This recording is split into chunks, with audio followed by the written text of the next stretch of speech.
নমস্কার বন্ধুরা, আজকে আবার পার্সেন্টেজের একটা কনসেপ্ট নিয়ে চলে এসেছি, এটাকে বলে পাস ফেলের কনসেপ্ট।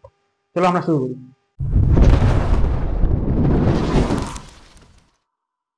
আচ্ছা চলো তাহলে অঙ্কটা শুরু করি আমরা। কি বলছে, আচ্ছা আসো পড়ি। কি বলছে, এ বি এর চেয়ে 20% নম্বর বেশি পেয়েছে, বি সি এর চেয়ে 25% নম্বর কম পেয়েছে। পরীক্ষার সর্বোচ্চ নম্বর 200 ছিল। যদি সি এর নম্বর এর নম্বরের চেয়ে 16 বেশি হয়, তাহলে বি কত শতাংশ নম্বর পেয়েছে। আচ্ছা, এই টাইপের অঙ্কগুলো আমরা প্রায় এক্স ধরে ভ্যারিয়েবল ধরে করতে পারি, কিন্তু আমরা আজকে শিখবো রেশিও কনসেপ্ট। আচ্ছা কিভাবে অ্যাপ্লাই করবো চলো দেখছি। আমাদের তাহলে প্রথমে লিখতে হবে কার কার রেশিও দেওয়া আছে, এ বি আর সি। ঠিক আছে, লিখে নেবো এইভাবে, এ রেশিও বি রেশিও সি। আচ্ছা কি বলছে, আমার এ বি এর চেয়ে 20% নম্বর বেশি পেয়েছে। ঠিক আছে, বি কে যদি আমরা 100 ধরে নিতে পারি, তাহলে এর নম্বর তাহলে তখন কত হবে, 100 সঙ্গে কি করে দেবো, 20 যোগ করবো, তাহলে কত হবে 120। আচ্ছা এই জায়গাটা আমাদের দেখতে হবে, কি বলছে, বি সি এর চেয়ে 25% নম্বর কম পেয়েছে। এখানে কিন্তু বি কিন্তু বেশি পায়নি, বি কিন্তু কম পেয়েছে সি এর থেকে। সেক্ষেত্রে আমরা তাহলে কি করতে পারি, সি কেই ধরে নিই 100। যদি সি কে যদি 100 ধরে নিতে পারি, তাহলে বি কত পেয়েছে সি এর থেকে, 25 নম্বর কম পেয়েছে। তাহলে 100 সঙ্গে 25 কি করে বাদ দেবো, যেহেতু কম পেয়েছে, বাদ দিলে কত হবে 75।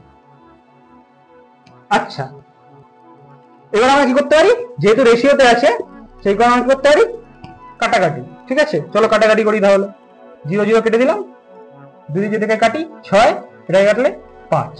ঠিক আছে, আচ্ছা এটাতে আমরা 25 দিয়ে ডাইরেক্ট কেটে দিতে পারি এই দুটোকে, কত হবে 3 3 25 75, 4 25 100। আচ্ছা একটা জিনিস কি তোমরা দেখতে পাচ্ছ, যে বি এর নম্বরটা এক জায়গায় 5 আর এক জায়গায় 3। ঠিক আছে, অর্থাৎ বি এর নম্বর আমার এলোমেলো আছে, দুটো কি করতে হবে, সেম করতে হবে। কিভাবে সেম করবো চলো দেখছি। আচ্ছা আমরা এখানে একটা দাগ দেবো, ফার্স্টে দাগ দিয়ে এরকম একটা ক্রস মেরে দিলাম, ক্রস করে গুণ, 6 এর সঙ্গে 3 গুণ করবো 18, টুকরো দিয়ে দেবো, মানে হচ্ছে রেশিও। আচ্ছা তারপর কি করবো, 5 এর সঙ্গে 3 এর এভাবে গুণ, 3 5 কত 15, আবার রেশিও। আচ্ছা তারপরে এই 5 এর সঙ্গে 4 এর গুণ, ঠিক আছে কত হবে 20। অর্থাৎ এর নম্বর 18, বি এর নম্বর 5, সি এর নম্বর 20। আচ্ছা এবার আমাদের প্রশ্নে আসতে হবে, কি বলছে প্রশ্নে, যদি সি এর নম্বর এর নম্বরের চেয়ে 16 বেশি হয়, কত বেশি বলেছে 16। ঠিক আছে, আমরা কি দেখতে পাচ্ছি, এ এর নম্বর 18, সি এর নম্বর 20, অর্থাৎ কত বেশি হচ্ছে সি, মানে কত বেশি পাচ্ছে সি, কি করবো, সি এর নম্বর আমরা এভাবে বাদ দিয়ে দেবো, 20 বিয়োগ 18 কত হলো 2। আচ্ছা কিন্তু আমার তো প্রশ্নে বলা হচ্ছে 16 বেশি পেয়েছে, অর্থাৎ এখানে 2 বেশি পেয়েছে, তখন কি করবো, অ্যাকচুয়ালি আমাদের এই 2 এর ভ্যালু হচ্ছে বলতে গেলে 16। ঠিক আছে, তাহলে কত গুণ হচ্ছে, এটা 8 গুণ, অর্থাৎ আমি বলতে পারি এখান থেকে 1 এর ভ্যালু হচ্ছে 8। আচ্ছা এবার কি বলেছে, তাহলে বি কত শতাংশ নম্বর কম পেয়েছে, অর্থাৎ বি এর পার্সেন্টেজ বের করতে হবে। আমার কিন্তু বি এর নাম্বার বের করলে কিন্তু লাভ হবে না।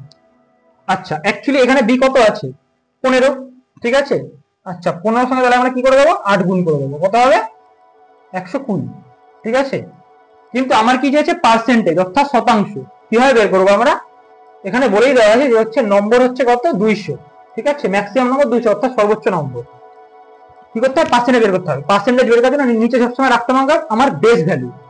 ঠিক আছে, অর্থাৎ 200 আমার হচ্ছে বেস ভ্যালু। কি বলতে যাচ্ছি দেখলে বুঝে যাবে তোমরা। কি করবো আমরা, ফার্স্টে লিখবো 200, তার উপরে থাকবে 120, অর্থাৎ এই বি এর নম্বরটা। ঠিক আছে, কারণ আমরা জানি পার্সেন্টেজের জন্য কি করতে হয়, 100 গুণ করতে হয়, যে কোনো পার্সেন্টেজ বের করতে হলে 100 গুণ করতে হবে। ঠিক আছে, এবার যদি আমরা করার চেষ্টা করি, 0 0 কেটে যাবে, 2 এ যদি 120 কে ভাগ করে দিই কত হবে 60। এটাই আমার হচ্ছে পার্সেন্টেজ মার্কস অফ বি। ঠিক আছে, তাহলে আমার এ সঠিক অ্যান্সার।